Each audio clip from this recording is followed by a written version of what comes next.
Welcome to our kitchen. Today we prepare ancient Roman pork roast with a sauce based on myrtle berries from the 7th book of the Reco Quinaria, the widest source of ancient Roman recipes. We start with ingredients. We need pork tenderloin, olive oil, honey, garum, defritum, wheat starch and the spices, myrtle berries, black pepper and cumin. First, we parboil the tenderloin for a few minutes. The author doesn't specify which kind of meat to use, just to parboil it and roast it with salt.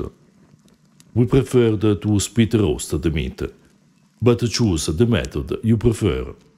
For this preparation, pork is particularly suitable, but you may use other kinds of meat, for instance mutton or beef, obtaining in any case an excellent outcome.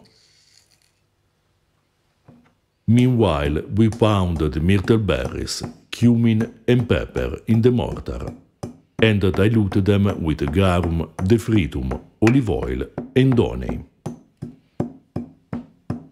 Myrtle berries are an important ingredient in this recipe.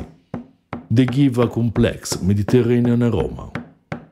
They may be difficult to find outside of Italy, however they can be substituted with the leaves or berries of bay laurel. If you use the leaves, soak them for a few hours in the defritum before using them. And don't pound the leaves in the mortar, but keep them all, and remove them before pouring the sauce on the meat. Defritum is concentrated grape juice used as a sweetener in historical cooking.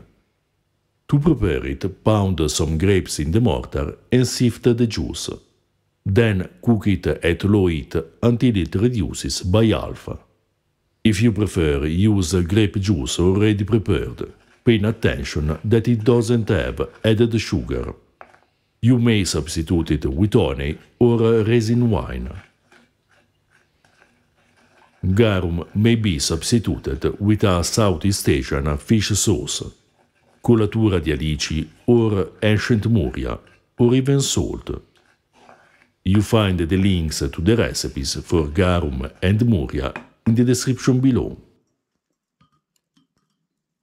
We spit roast the tenderloin on charcoal with 2 pinches of salt.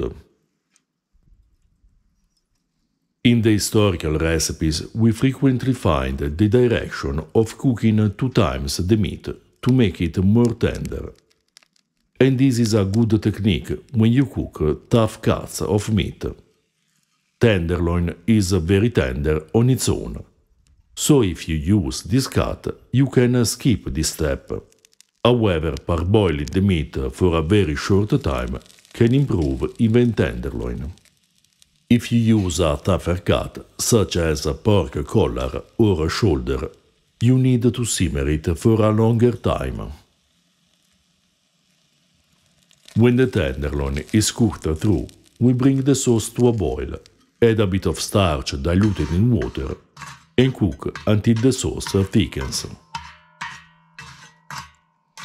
To keep the sauce well balanced, we recommend 3 or 4 myrtle berries, 1 pinch each of cumin and black pepper, 2 tablespoons of olive oil, and 1 tablespoon of garum, defritum, and a bit of honey.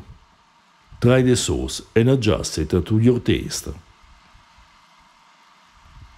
If you want to know more about ancient food, check out our book, Ancient Roman Cooking, or our Patreon page, in which you find articles on ancient and medieval food, and translations of historical sources, among which the first 5 books of the Reco Quinaria.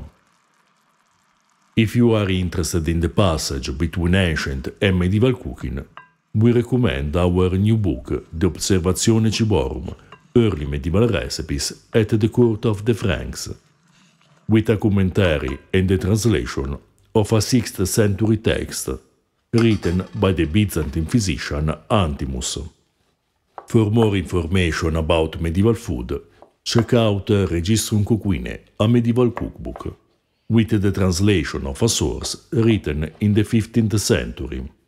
Our books are available on Amazon in English and Italian. To support our work, you can also buy us a beer or purchase our merchandise. You find all the links in the description below. This roast was amazing, spicy, aromatic, and very tender.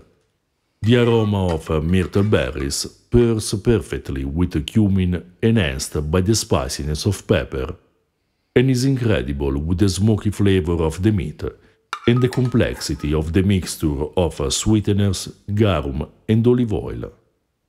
It is a great main course, suitable not only for a Roman feast, but also for a special Mediterranean dinner. If you are interested in ancient foods and flavors, subscribe our channel and consider supporting us on Patreon.